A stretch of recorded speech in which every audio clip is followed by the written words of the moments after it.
Hello guys, welcome back to the channel. It's TPM5 here, back again with another NBA video. In today's video, I'm going to be previewing the Dallas Mavericks versus Chicago Bulls. I'm going to start with the Mavericks side of things, then move on to the Bulls, and then I'll give a prediction for the game. Without further ado, let's get started. In the Mavericks' most recent game, they won 108 to 92 against the New Orleans Pelicans. They'd won 4 out of their 5 games in this home trip, and playing in the American Airlines Center. Now they did play a team in the Pelicans without Brandon Ingram or Zion Williamson, and they were expected to get the job done, which was something they did.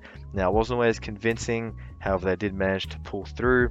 Now the Mavericks won this game obviously and blew them away. Now for them, a key performer was Luka Doncic, who put up 25, 5 and 5.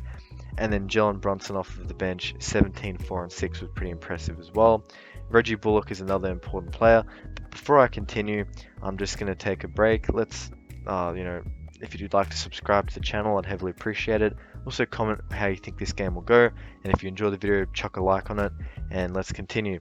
So Reggie Bullock has been a key rotational player for them, someone that has probably been on the bench for most of the year, however is making his case to move into the starting lineup, and can be an option for them to go small if they want to. New Orleans isn't the greatest three-point shooting team, but a thing worth noting for them was that they held the New Orleans Pelicans to 9 of 34, which is 26.5% from three. A great defensive effort by the Mavs in an area which, they had issues with last year, and then also, with the addition of Jason Kidd this season, it's not something many people are expecting the Mavs to be good at.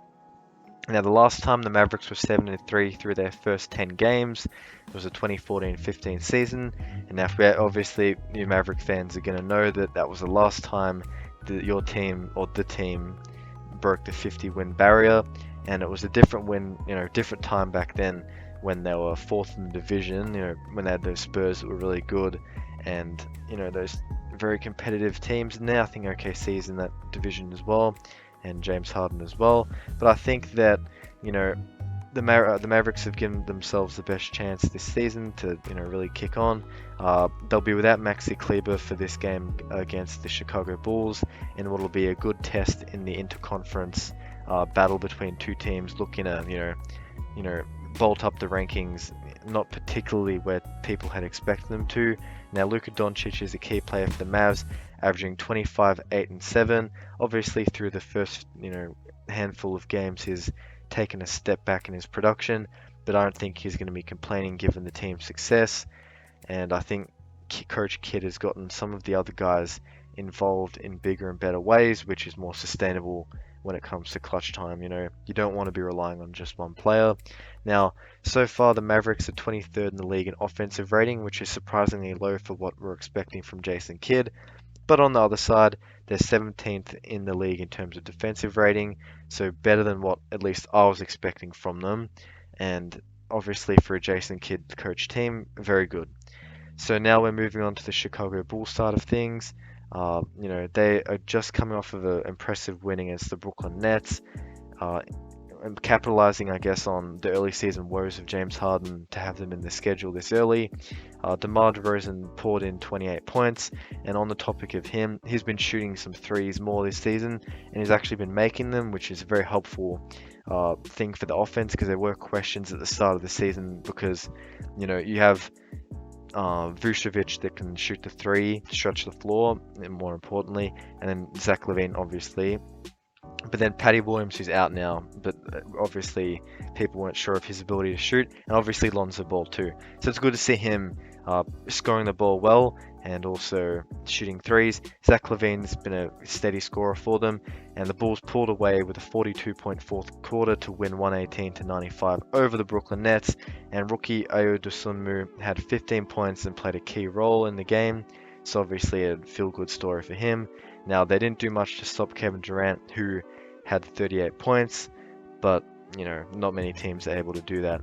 Now, a key story for the Bulls so far this season has been Nikola Vucevic, who's been playing a smaller role on offense, but I think that you know, a lot of people are scrutinizing that situation, but he's someone that's not played much winning basketball, and I think he's happy to make the sacrifice for this to happen.